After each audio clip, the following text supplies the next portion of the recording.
Hello everyone and a very warm welcome back to Mootechie. It's wonderful to have you with us for another journey into the fascinating world of food science. Today we're unlocking the secrets behind one of the most common food preservation methods, canning. But what happens when things go wrong? Get ready to explore the hidden microbial world inside canned foods. Now, let's begin our presentation. Microbiology of canned foods. Canning is a vital method for packaging food for long-term storage. Imagine being able to enjoy summer's harvest all year round. That's the magic of canning.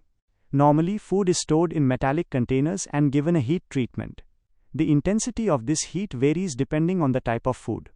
But here's the catch. If the heat treatment isn't proper, there's always a chance that microorganisms may survive, leading to spoilage. Thankfully, the incidences of food spoilage in cans are low. However, when it does happen, the spoilage can be due to biological reasons, chemical reasons, or a troubling combination of both. Now let's break down these causes. The biological spoilage is primarily due to microbial growth. On the other hand, chemical spoilage is often due to hydrogen gas, produced by the reaction of the acid in the food with the iron of the can. The degree of swelling can also be worsened by high summer temperatures and high altitudes. Other factors like overfilling, buckling, denting, or closing the can while it's cool can also invite spoilage. So what are the main causes of spoilage? The most important kind of chemical spoilage is the hydrogen swell. This results from the pressure of hydrogen gas released by the action of the food's acid on the iron of the can. It's a silent, invisible reaction with big consequences. Hydrogen swells are favored by several factors. First, increasing acidities of foods. Second, increasing temperatures of storage. Third, imperfections in the tinning and lacquering of the can's interior. Fourth, a poor exhaust. And fifth, the presence of soluble sulfur and phosphorus compounds. But that's not all.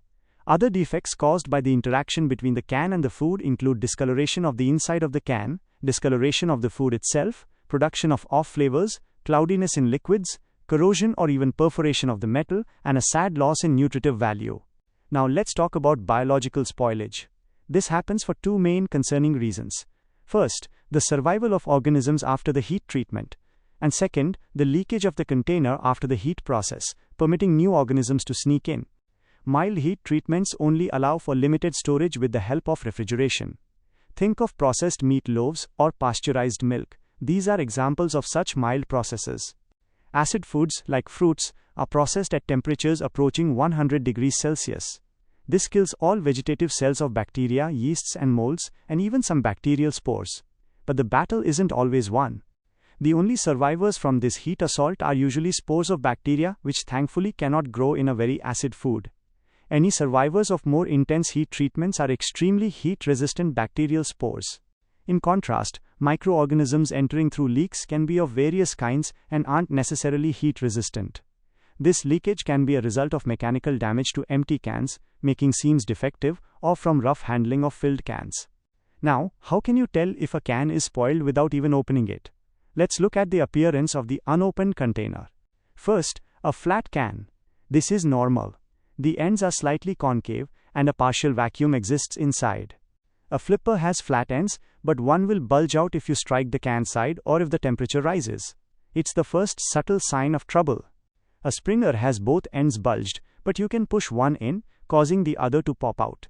These slight pressures might not always be from gas, they could be from overfilling or denting. A soft swell has both ends bulged, but the gas pressure is low enough that you can dent the ends with your hand. A hard swell has such high gas pressure that the ends are hard and cannot be dented. The can even buckle or burst. It's a dramatic and dangerous final act. Then there's a breather. A can with a minute leak that lets air in and out but not necessarily microorganisms. Other defects include rust, dents, and faulty seals. For glass jars, you might see a bulging lid or even microbial growth inside. Now, why does acidity matter so much?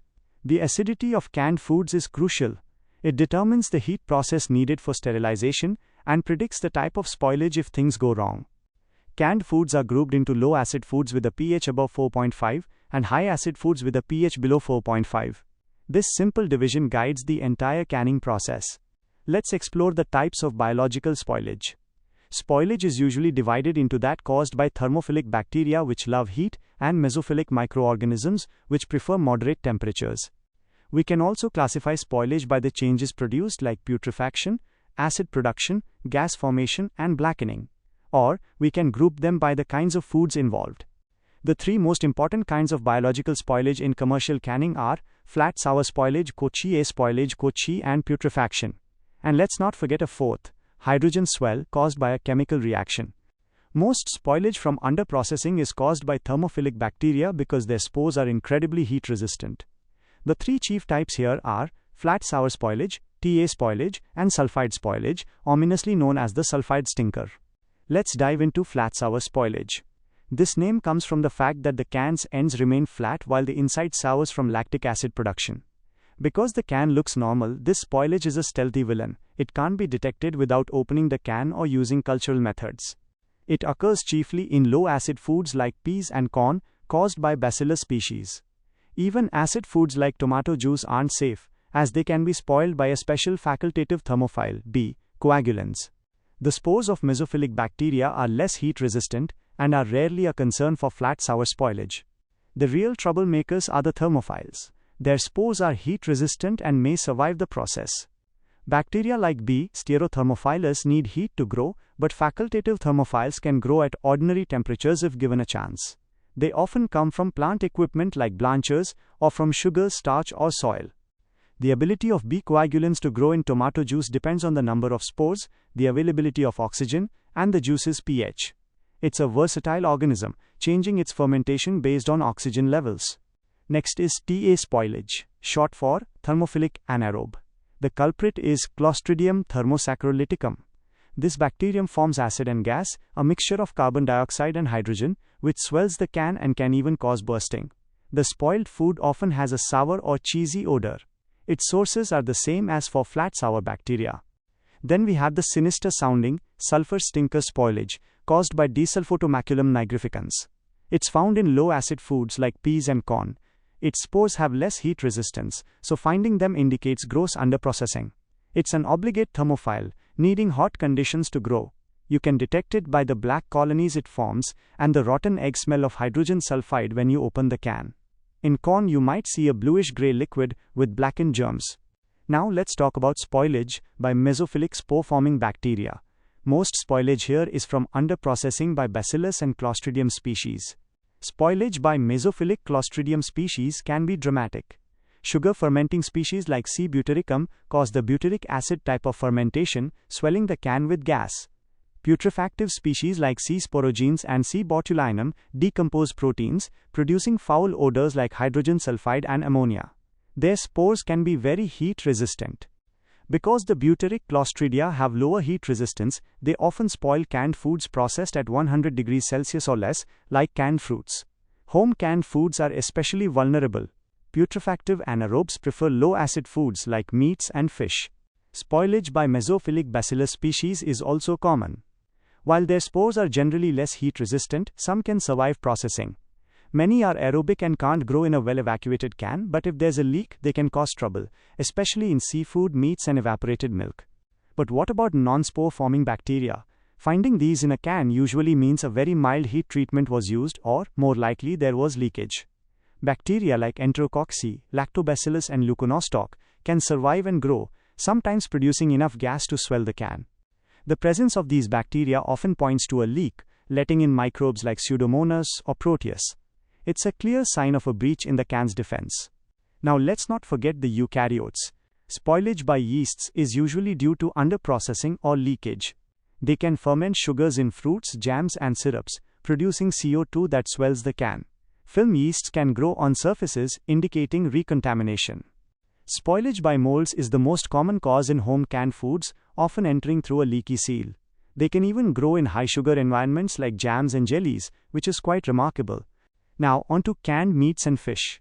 They generally show two spoilage types, softening and souring by Bacillus, or putrid swells by Clostridium. Canned cured meats like ham can be spoiled by Bacillus species producing gas from nitrate and sugar. This spoilage is usually prevented by adequate refrigeration. Gas can also come from lactic acid bacteria after inadequate processing. Souring without gas can be caused by Bacillus or homofermentative lactic acid bacteria. Finally, let's look at some unusual types of spoilage. Sulfide spoilage is rare, mostly in peas and corn. Black beets are caused by Bacillus beta nigrificans. Bacillus can also cause bitterness in canned milk. Canned sweetened condensed milk has its own issues. It can become gassy from yeasts, thickened by micrococcus, or grow buttons of mold mycelium.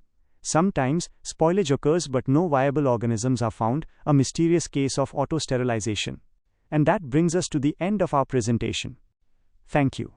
We've journeyed through the complex and sometimes dramatic world of canned food spoilage. From silent flat sours to bursting hard swells, and from putrefaction to mysterious buttons, we've seen how tiny microbes can challenge our preservation methods.